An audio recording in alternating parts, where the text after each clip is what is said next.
And we're back with AP as we see it, and we're going to continue our discussion about basketball. I just like to let our audience know about our sponsors, Greer's Markets. Lucy's recipes are very delicious. You can check for them on the website.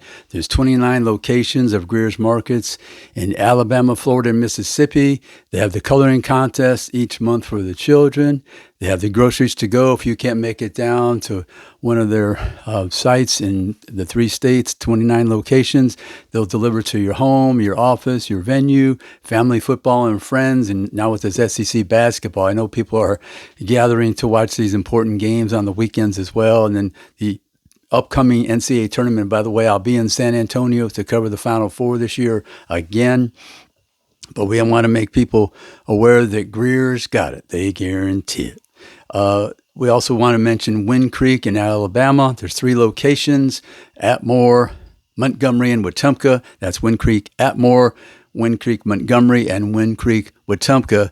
And you can become a player and sign up on the site, and you can partake and participate in all the amenities, the spa, the cooking school, the restaurants, the shops. So enjoy yourself. There's something for everybody. So drop by one of the 3 locations in Alabama. The Wind Creeks are located in Atmore, Wind Creek, Atmore, Wind Creek, Montgomery, Wind Creek, Wetumpka. So we want to get back to the basketball. Some of the things I've observed over the years watching tournament basketball. Number one, the point guard is the quarterback of the team. So when you're evaluating a football team, you start with the quarterback. In basketball, I like to start with the point guard.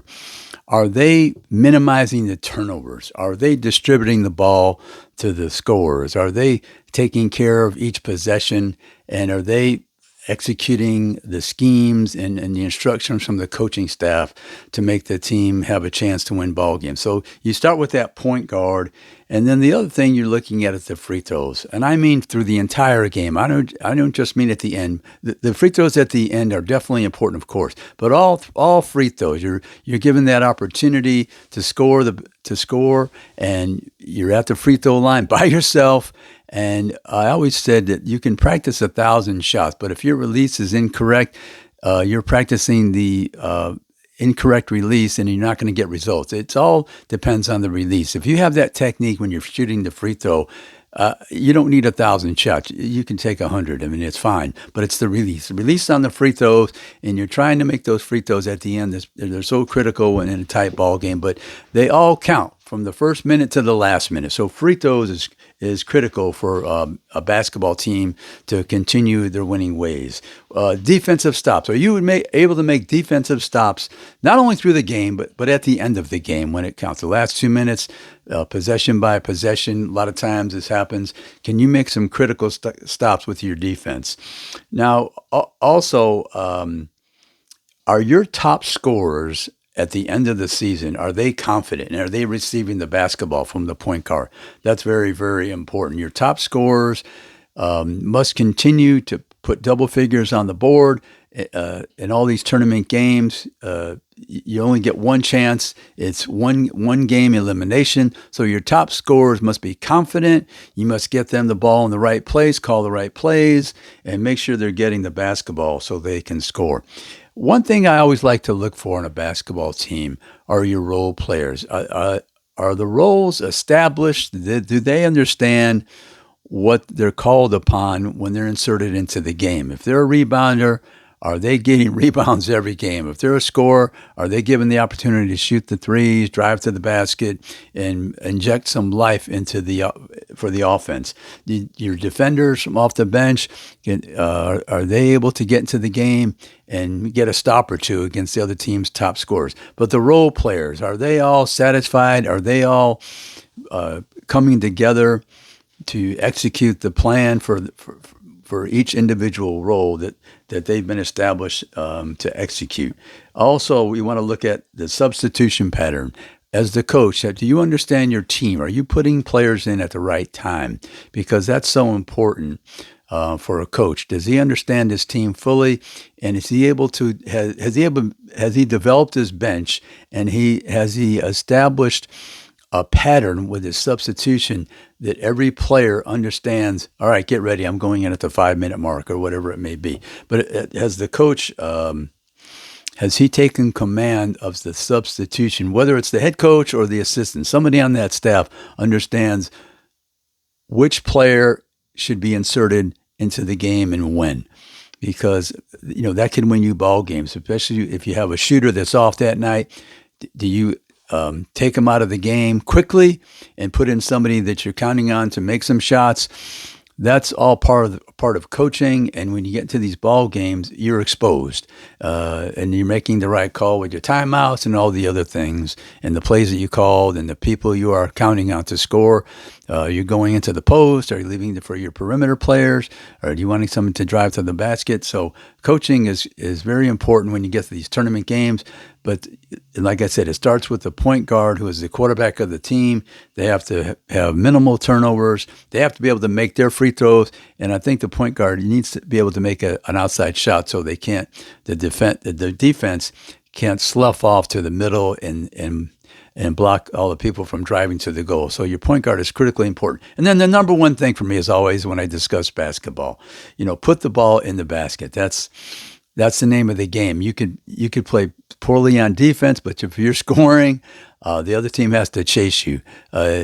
Maybe your assists aren't that good, but if you're putting that ball in the basket, that's the name of the game that I've observed so many times in all these tournament games and in the game of basketball itself.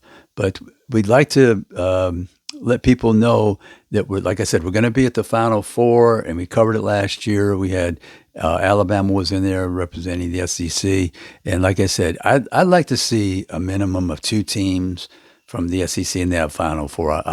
I mean, that would be terrific for the league. And, people are always thinking it's it's a football league. Hey, you can be a basketball league as well. Winning, that's what counts. That's what changes people's opinion. You can't say you're a basketball league. You have to win on the court. You have to get to that tournament. You have to win ball games. So the Final Four, it's a lot of fun, because they also announced the Naismith Memorial Basketball Hall of Fame candidates as well at that tournament in San Antonio. So every year that's done one day. They take time out. We get to interview. A lot of times we'll have 9 or 10 of the candidates that were selected. They're announced, and we're able to interview them. So that's a lot of fun. But I'm really looking forward to the SEC and how they're going to fare in the NCAA tournament this year. I'd like to see a team from the bottom of the league, or near the bottom of the league, win the tournament, SEC tournament. That would give them another participant. I don't know if it would knock somebody out. I'm thinking no, but I'd like to see a team who's maybe middle of the pack or just slightly below win the SEC tournament, so they could have one more team in the tournament. And you'd like to see some type of record established, especially this year. Right now, at this juncture of the season, 10 teams in the top 25. But and especially having Auburn at number 1. I mean, who would have ever thought that Auburn could have a number 1 basketball team? When Bruce Pearl arrived, there was a lot of enthusiasm, and because he's highly charged and he brings out the fans, but he knows how to coach his team.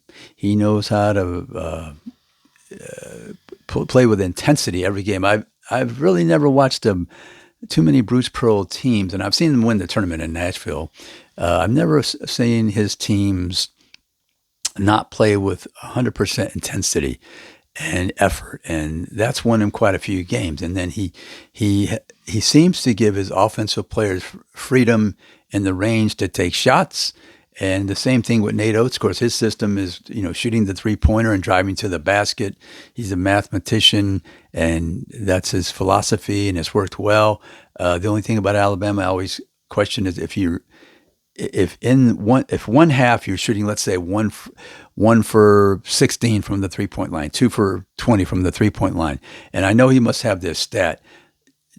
Do you try to change in the second half to go inside and to see how many times has a team that shot poorly, let's say 2 for 20 from the 3-point line, how many times have they recovered in the second half to make 6, 7, 8 3-pointers? I've always wanted to ask him that question. I just haven't taken the chance when I've been with him. I need to ask him that question. That's always kind of puzzled me, because I know he has that stat of if a team shoots poorly. When I say poorly, I mean just a couple of shots, 2-3 shots from the 3-point line in the first half. what is the percentage in the second half, and how many times has that happened? Is it over 50%, below 50% when they've taken it up to maybe 40% shooting from the 3-point line? But I love to ask him that question. But there's so many good teams in the SEC, and I love the comeback by Kentucky with their new coach. Of course, Tennessee, Rick Barnes is always good. Florida, Todd Golden, excellent coach. Texas A&M, Buzz Williams, Mississippi State with their coaching staff, and Mizzou. Ole Miss, Van, you go down the line, those 10 teams, really exciting for the SEC. But anyway, we're going to be right back after these messages with more from AP as we see it.